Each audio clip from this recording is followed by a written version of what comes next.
You're watching Up with KREM. Thank you for joining us here on Up with KREM. I'm Joshua Robinson, and this morning we're continuing our interview with Mayor Nadine Woodward this morning, especially referencing last night's protests in honor of Breonna Taylor and a number of other issues this morning. We want to welcome back Mayor Woodward this morning. Thank you for joining us. Good morning. We want to ask you, Mayor Woodward, we're going to shift just a bit to last week's protest. We want to ask, did Spokane actually see any kind of spike when it comes to COVID-19 cases due to last week's protest? I'm not seeing any related correlation between that event and the spike. We've certainly seen some spikes in coronavirus cases through our health district, but those have been in congregate living facilities and a couple of workplaces. So it's interesting. I think a lot of people are waiting to see if after these mass events where we have thousands of people in close quarters, whether or not there's going to be any spike related to those events. And, you have to think that contact tracing would be extremely difficult when you are next to people that you don't necessarily know and you can't tell contact tracers who those people might be. But I have to say, with this last event, yesterday, I was driving through downtown and watched the event as well, and saw that the majority of people were wearing masks. So that's very encouraging. Now, Mayor Woodward, originally when we entered Phase 2 in the Spokane County area, this was the week when you said you wanted us to aim to apply to be into Phase 3. Can you tell us how these protests have altered when you plan on applying to enter Phase 3? Well, we were hoping best case scenario that 3 weeks between Phase 2 and Phase 3 would get us to June 12th, which is this Friday, where we could possibly open more businesses under Phase 3. But it appears that because of the increase in cases and what I'm hearing from Dr. Bob Lutz, our public health officer, that may not happen. The petition must go through the health district. It must be signed off by the health officer, approved by the health board and the county commissioners. And right now I'm not seeing a real move in that direction. But I can say that even though our cases have gone up, the other two metrics that we look very, very closely at are hospitalizations, which have only gone up maybe a couple. I think we've gone from 6 to 8 hospitalizations was the last number I saw. And the death rate has gone up a couple, but considering that we've had hundreds of new cases, those metrics are still very good. And we knew that when we had more capacity to test and we were going to start contact tracing, that we would see cases go up. But they have been, for the most part, contained. I know the health district is very concerned about community spread, and that's not something we're seeing. We're seeing clusters, but they are contained.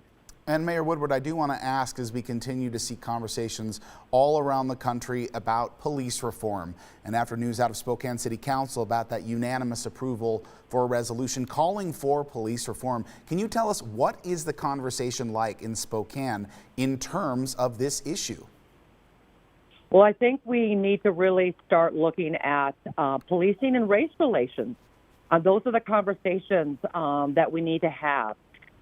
We'll see numerous protests, I'm sure, in the coming weeks, but we need to then get to the next step, and that is having some meaningful, honest, and raw conversations about policing, about race relations, about racial inequality in our community, and that's where we need to see change. So we need to get from protests to conversations and then to action. And I know that this community can do more for our minority communities and our African Americans to provide more opportunities for them, whether we're talking about job opportunities, small business ownership opportunities, home opportunities. The national statistics show that half of Black males graduate high school. We need to improve that. We can do more in our community to provide those opportunities and to look upstream to help families with single parents that are raising children that aren't finishing high school. and what we can do to move the needle on that and provide those opportunities to improve lives. So I think that's where we need to get to, and I know that that's what we can do. Spokane Mayor Nadine Woodward joining us once again this morning here on Up with KREM. Thank you very much, Mayor Woodward, for joining us. Thank you so much. We're going to check in now with our own Evan Narani with a look outside for our Monday morning forecast. Evan, good morning. Good morning, Joshua. Yes, for our Monday morning, we're mainly looking at just a few scattered showers off toward western Montana and the North Idaho Panhandle. Going to be a mainly dry day ahead. We've got already a beautiful start to the day. Our sunrise views around the northwest have been beautiful. Partly cloudy skies for the most part, and a little bit of a breeze out there for sure. In some spots, we're seeing sustained speeds in the teens, and it looks like gusts are going to be jumping up to the 20 and 30-mile-per-hour range by the afternoon. So we'll be breezy and in some cases windy. 13-mile-an-hour winds in Spokane, 16 in Pullman, and 17 down south in Pomeroy. The good news is that at least we will see a good amount of the sun throughout the day. Southwesterly winds and temperatures warming up to the mid-60s. So 64 is about that forecast high. Some models put us as warm as 66 in downtown, and then of course central Washington warming up a little bit more to the upper 60s and low 70s. So not too bad of a day, a little bit below normal as far as our temperatures go, but otherwise mainly dry before more wet weather comes our way tomorrow. Tomorrow going to be just kind of a rainy day, especially through the morning and afternoon hours. We'll take a closer look at this forecast, but for now I do want to send things out to Dana Marie McNichol, who is live in downtown Spokane. Dana Marie, I'll send things over to you. Hi, good morning, Evan. Thank you so much. I'm live here downtown Spokane with the Monroe Street Bridge just behind me right now, empty. But yesterday was a much different scene. It was one of the stops of yesterday's peaceful protests. Now, more than thousands of protesters marched the streets of downtown Spokane, many with the same message: more police accountability and that Black lives do matter. They specifically marched for Breonna Taylor, a Black woman from Louisville that was killed by police. Though I grew up in Alabama, much of my adult life is actually spent here in Spokane. And I'm here today for the same reasons that you are. To say, no more. Enough. Stop. Well, the protest started at 2 p.m. at the Lilac Bowl, then through downtown, going over the Monroe Street Bridge right behind me, then past the Spokane Convention Center, then back again to Riverfront Park. Now, around 5 p.m., the Occupy Spokane page posted the event ended due to weather, but they had previously requested the curfew to be at 8 p.m. Then around 7 o'clock, our crews live at the demonstration last saw them heading to the Spokane County Courthouse. Now, this truly was a showing of the Spokane community coming together to peacefully support the Black Lives Matter movement.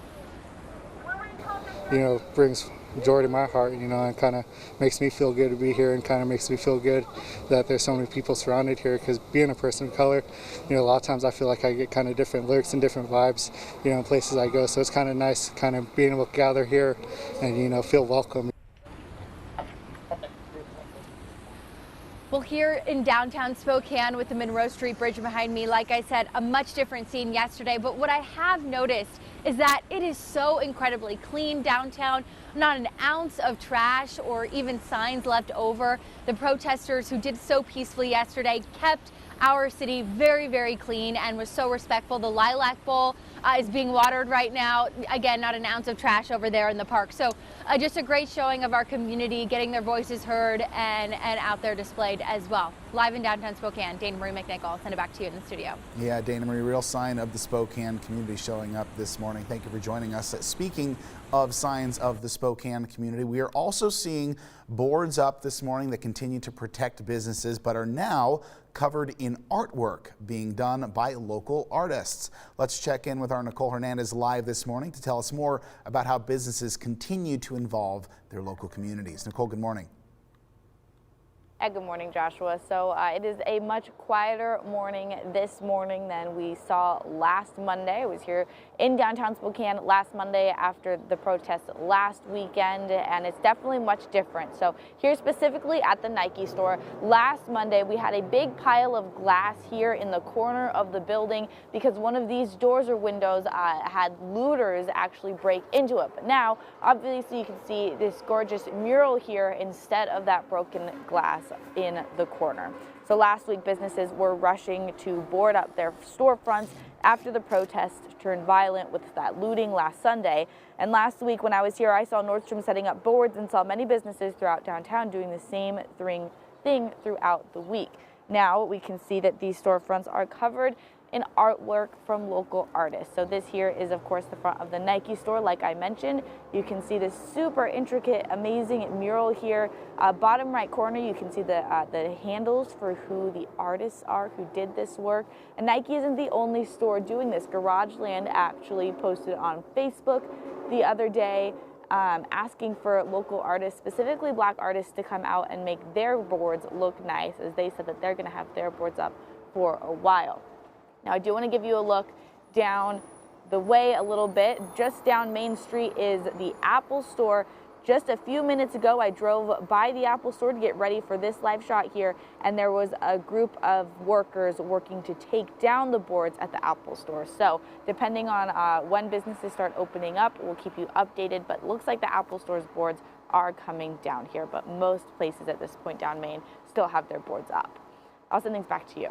Thank you very much, Nicole, for joining us with that latest update this morning. We also have an update on your Monday morning on an accused neo-Nazi planning a potential counter-protest in response to yesterday's event. Spokane County Sheriff tells us that if any counter-protesters had caused trouble, they would wake up this morning behind bars.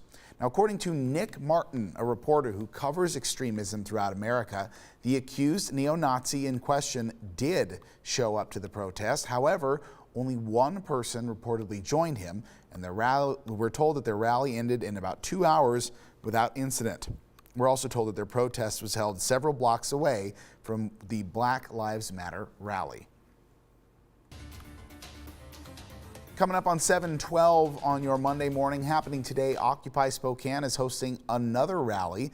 That rally is scheduled for 3 o'clock this afternoon at Spokane City Council chambers. There is a City Council meeting today, however, it will be held virtually.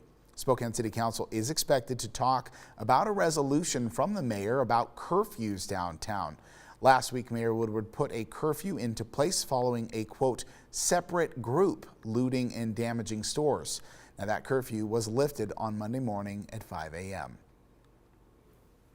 We have talked a lot about the Boogaloo Boys and Antifa groups over the past week, both now being blamed for turning peaceful protests violent. But who are they exactly?